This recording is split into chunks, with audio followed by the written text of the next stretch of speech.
They protected me from it, but they got me the support and the help that I needed. What's your story, I guess? How did you become who you are now? My mom often said that she was very proud of my work ethic.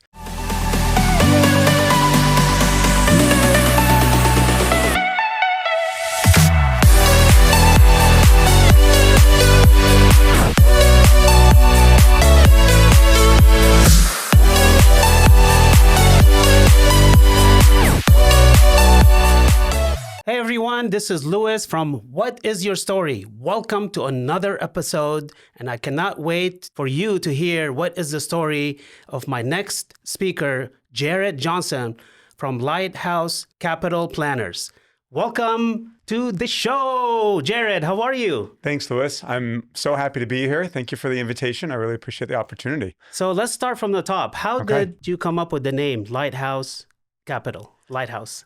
So my business partner and I, of many years, he's retired now. We had a different company name and we wanted to, have something different. We had used the lighthouse as our icon for many years.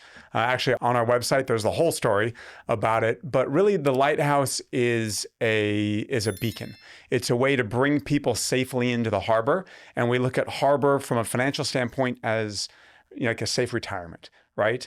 The markets, life, everything is very choppy, very problematic. It can, ships can be wrecked all the time. And so that lighthouse is that direction, that advice that can bring your ship safely into the harbor. That's good. So the business was Moffett Financial Group, which was my former business partner's last name. Okay. Clark Moffett. And so that was what it was for many years. But when I was going to be taking it over and he was going to be retiring, we needed to come up with a different name. And again, the lighthouse had been kind of our icon for many, many years, our logo. And so we just needed something that would go along with that. And we tried a lot of different iterations, but so many were taken from a Lighthouse Capital, Lighthouse Investments. So Lighthouse Capital Planners worked. That is sometimes really you gotta go with what hasn't been taken yet. Exactly. So tell us about your business, your financial advisor. Yeah. And so tell us, what's your story, I guess? How did you become who you are now? Sure. Successful. Yeah. No, thank you. So, as with most people's story, it can start all the way back into childhood. Yes. All right. And I think from a childhood perspective, very quickly, I wasn't great with math. I wasn't great with a lot of things, quite frankly. I remember, I think I was in high school and I saw a box of like old report cards from when I was in grade school. I didn't do very well. I was actually, in resource classes and in different pullout services and stuff. I have siblings who are PhDs and MBAs and all this kind of stuff. Yeah. And that wasn't me academically. But I had a math teacher in 5th grade who put a dollar sign in front of an equation and I got it. No way. And that was kind of that click over. I've always been highly motivated, right, to get what I wanted in life. Even as a kid, when I was 12, I wanted to be a soccer referee.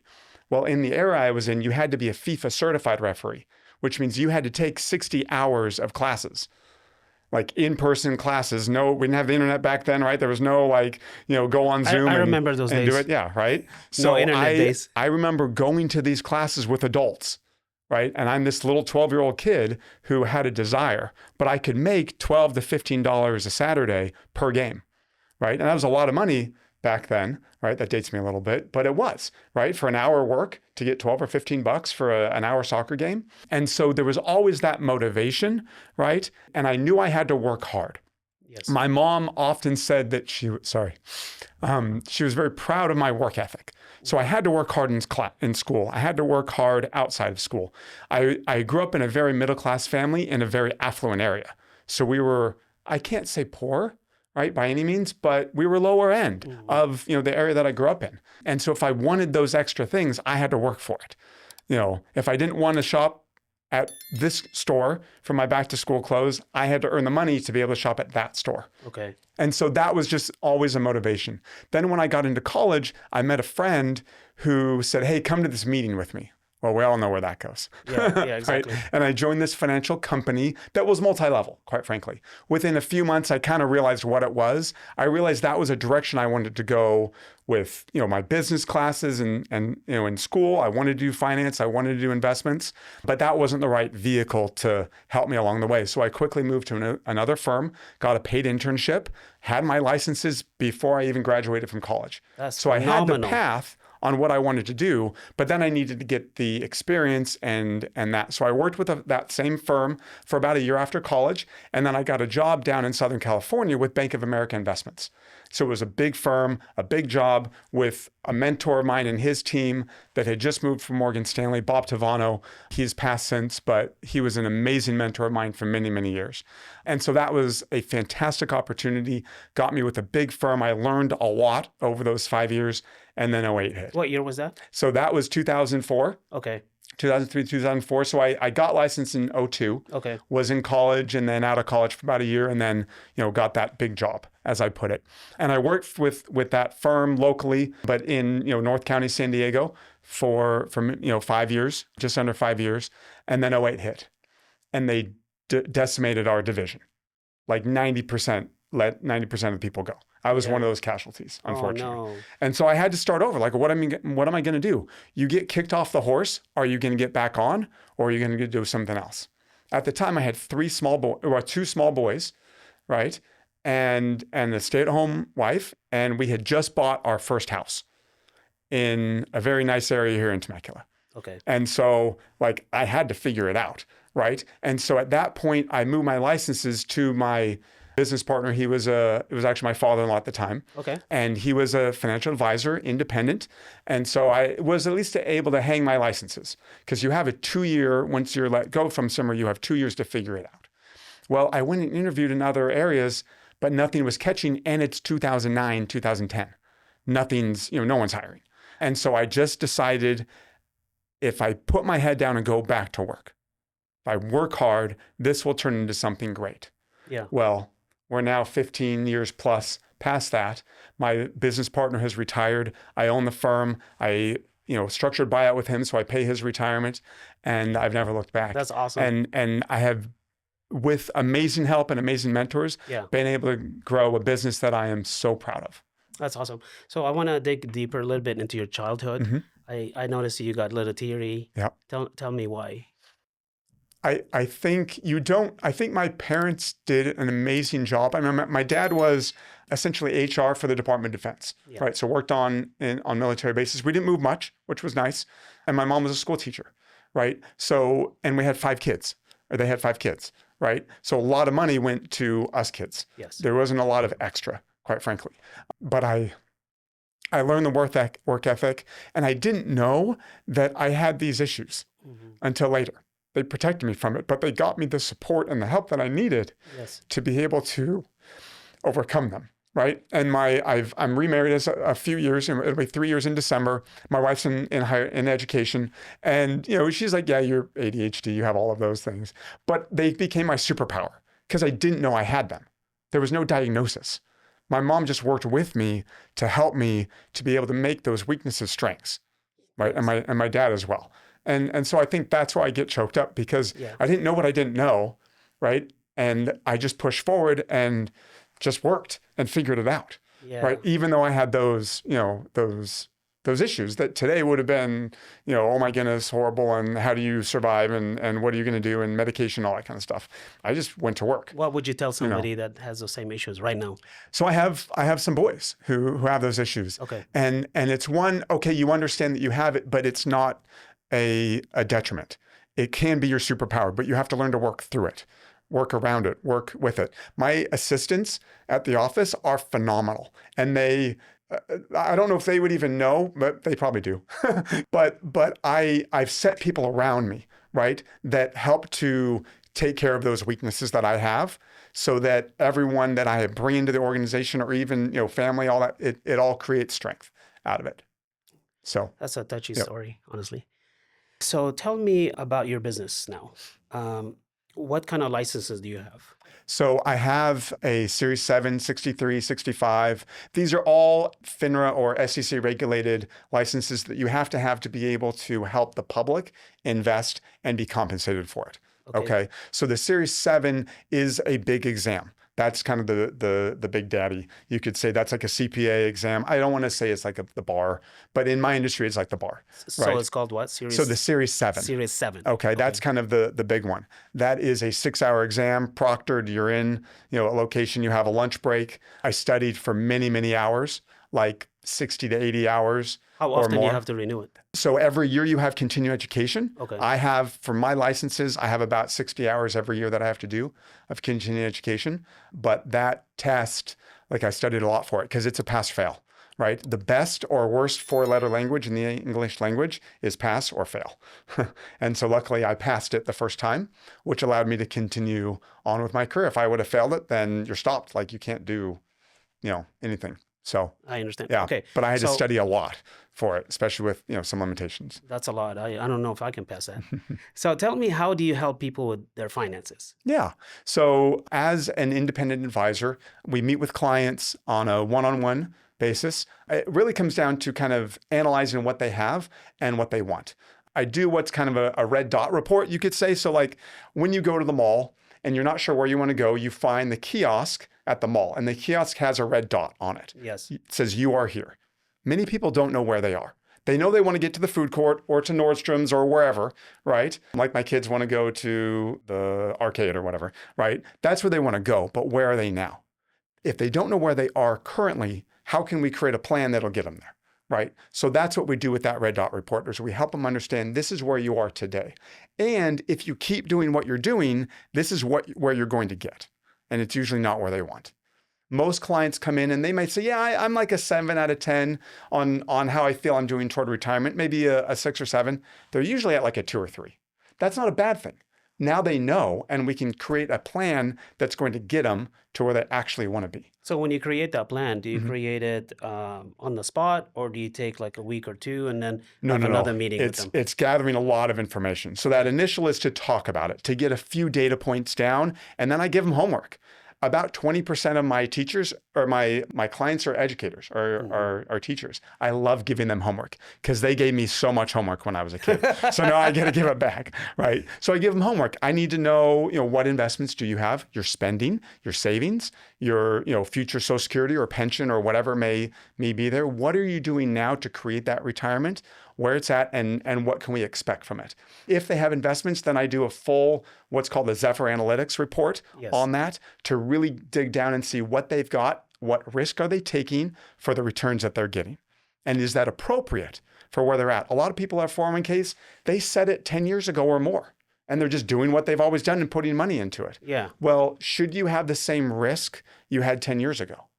Not if you're 10 years closer to retirement. Probably not. Yes. So we do a risk analysis and assessment as well. I let them know this is where you are today, and this is what you need to do to get there. A lot of people actually can take less risk and create a higher probability of success because they don't have the variability.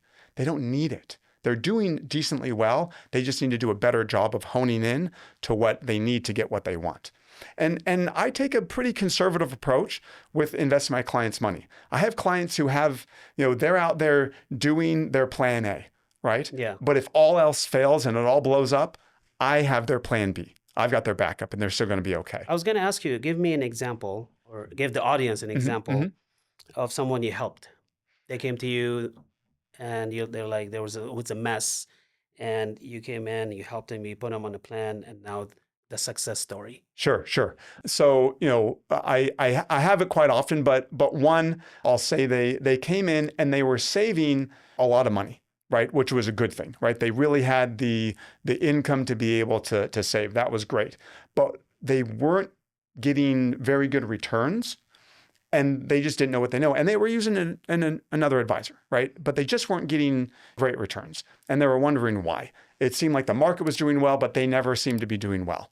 So I did all the analysis. And part of the analysis is they were paying over 3.5% a year on some of their investments. So I like to use the analogy of a jockey.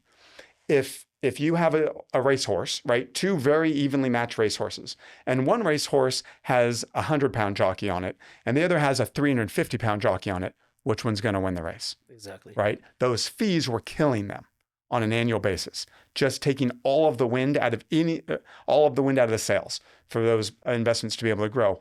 And the risk they were taking was way more than they needed to take. Okay. So all we simply did is lower their fees, right? By putting them into investments that were actually more aligned with their risk, right?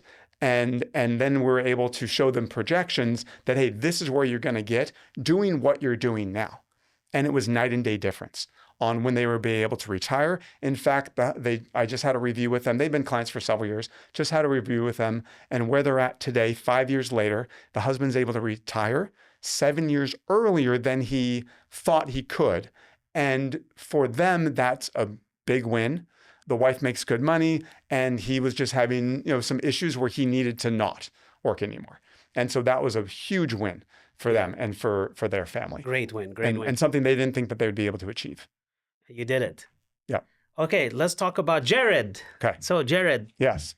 tell us about your day-to-day. What do you do in the morning? Okay. How does your All right, morning? kind of routine. Yeah, your routine morning, your day. What do you do So from morning to night? So the alarm goes off at 5 a.m. or earlier every day.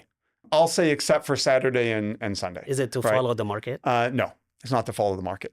I take a little bit of time just with prayer, first off, to set my day, usually before I even turn a light on. And then I'm out of bed and I get dressed quickly and I'm off to the gym. And I go to the gym and I do about an hour workout.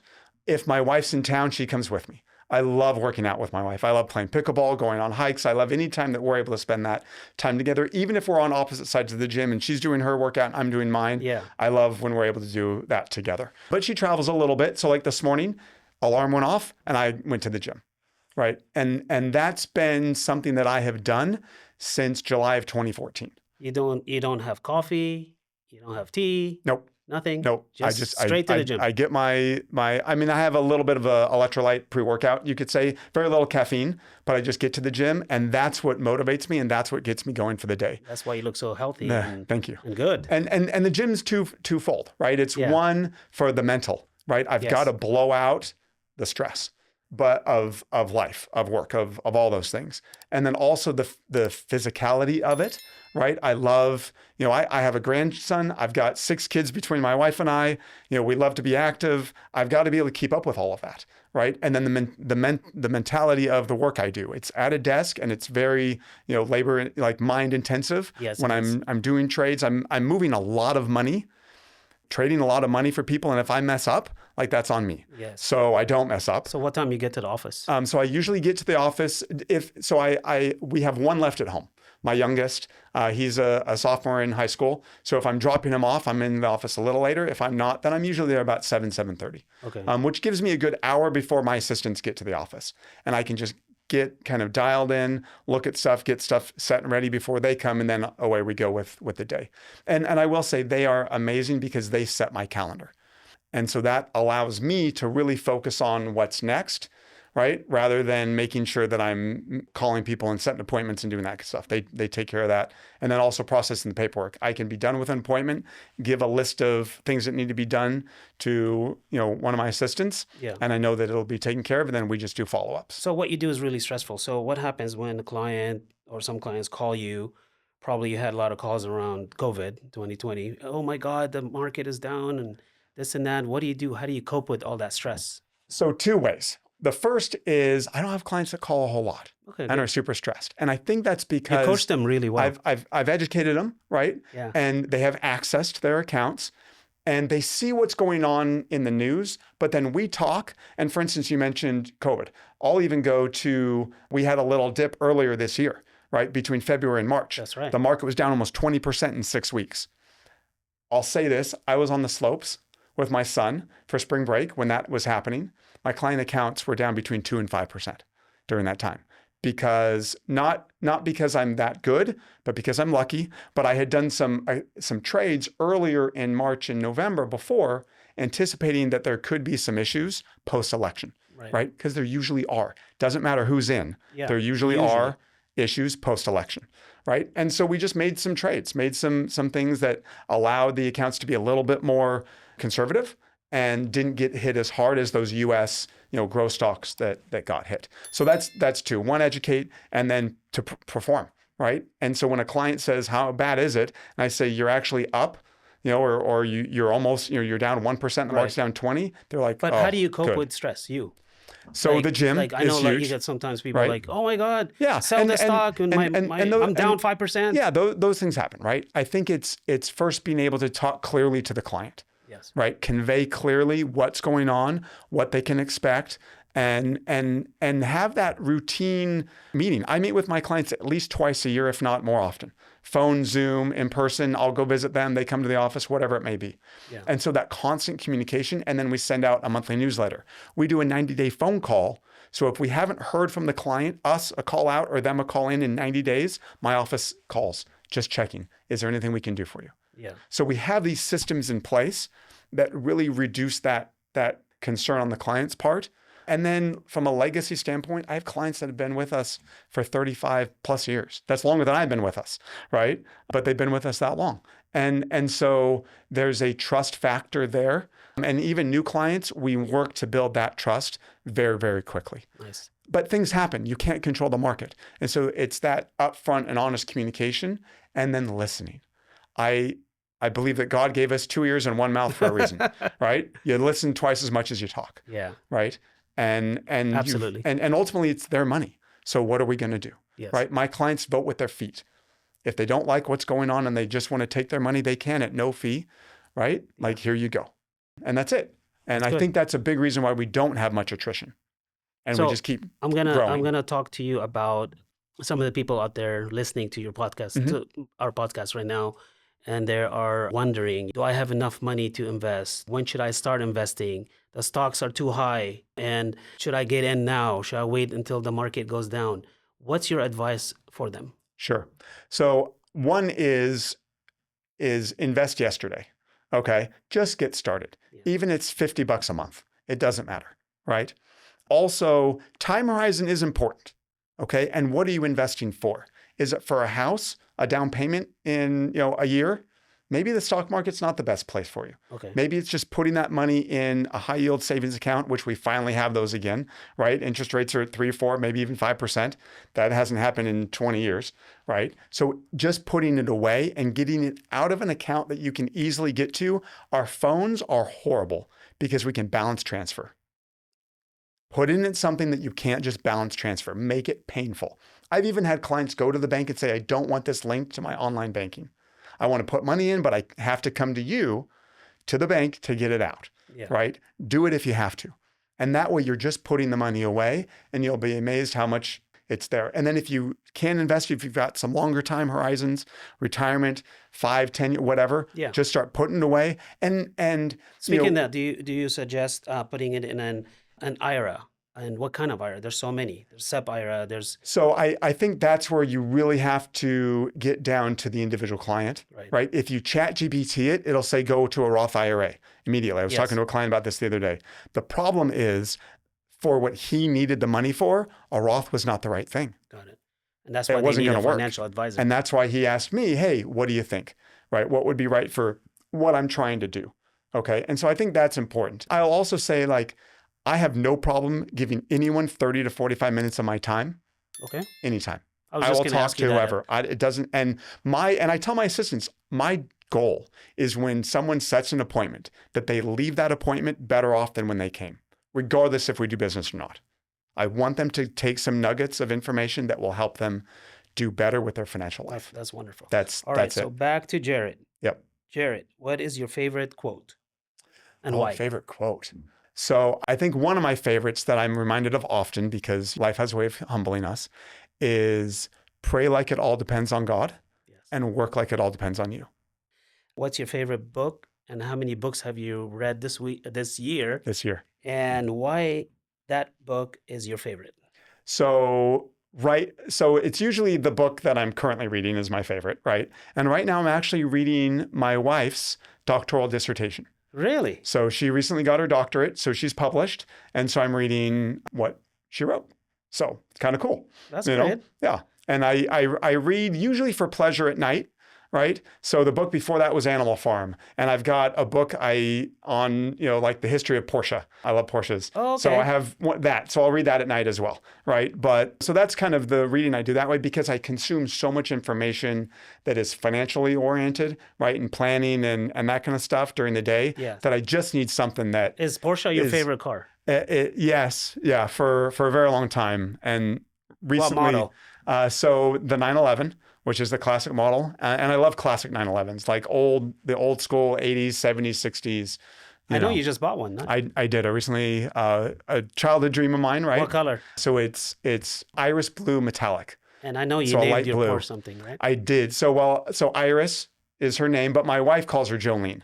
After the Dolly Parton sign, Jolene, don't take my man. So anyway, a little more time in the garage these days, but it's fun. You're not driving it much. So weekends and car shows, that kind of stuff. Oh, that's awesome. I want to come to the coffee and cars. It's fun. Yeah. All right. So what one advice you would give someone out there, either to start their business, because there's a lot of people are listening right now, and they want to start a business, but they don't know how, or they should start or not. And another one is, what amount of money should they start investing? Mm-hmm. Okay. So I think the first is I live by calculated risk, right? There's risk in everything. But if it's calculated, then you've done your due diligence to the risk that you're willing to take, right? Okay. And so when starting a business, there's a lot of risk involved, right? So if you surround yourself, right, with other people, right, or mentors or whatever, that will help you to better calculate the risk that you're taking and to have other people giving you help and advice, not detractors.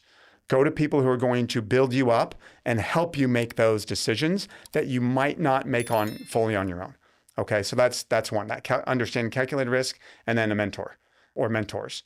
So I think is mentors huge. could be somebody that they buy their book and read the book, or mentor somebody like successful in their community. Successful in the community. I think also, and I did this early in my career, but what I call a reverse interview.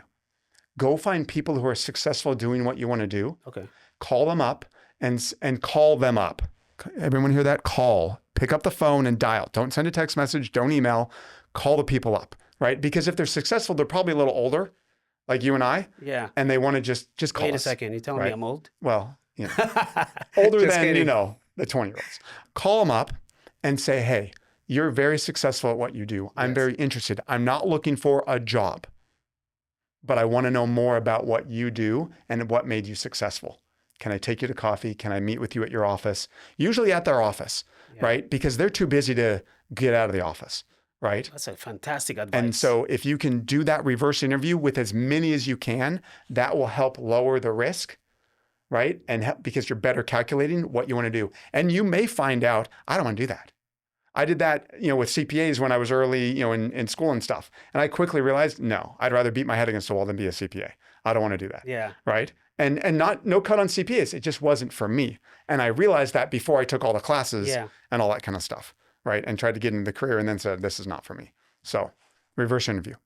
Good advice. Yep. So why don't you look at the camera and tell everybody where they can reach you and how? Certainly. So my office is here in Temecula. We're just off of Jefferson Avenue. You can look us up on the web, lighthousecapitalplanners.com. Our office phone number is 760-731-0489. Yes, a 760 number. We've had that number for probably 30 plus years. And so our old clients have it on speed dial. We don't want to mess things up with that. But we are here in Temecula. And so get us hold on the web. We are on the socials on Instagram and Facebook as well, Lighthouse Capital Planners. So look up our content. And we'd love to have you call and come on in. Let's do a phone call, in person, a Zoom, and just find out more about you and what you're trying to do and see if we might be able to get you off better than you were when you started that appointment. Perfect. All right. So something really quick. We're going to go real quick here. Coffee or tea? Neither. Neither? Okay. I don't. Water or juice? Water. Are you a morning person or are you a night person? 100% morning person ever since I was a kid. Okay. Yeah, get up and get going. And what's your favorite quote? My favorite quote. Oh, yeah, I think that one that I shared earlier with just pray like it all depends on God and work like it all depends on you. Okay, good. So, and also one last thing, one word that will describe your business. Legacy. Yes. I love it. Thank you so much for coming on the podcast of What Is Your Story. We heard a lot of great advice from you, Jared. Really appreciate coming here. You guys, thank you so much for listening to my podcast. I'm your host, Louis Sarkis, on What Is Your Story. See you on the next one.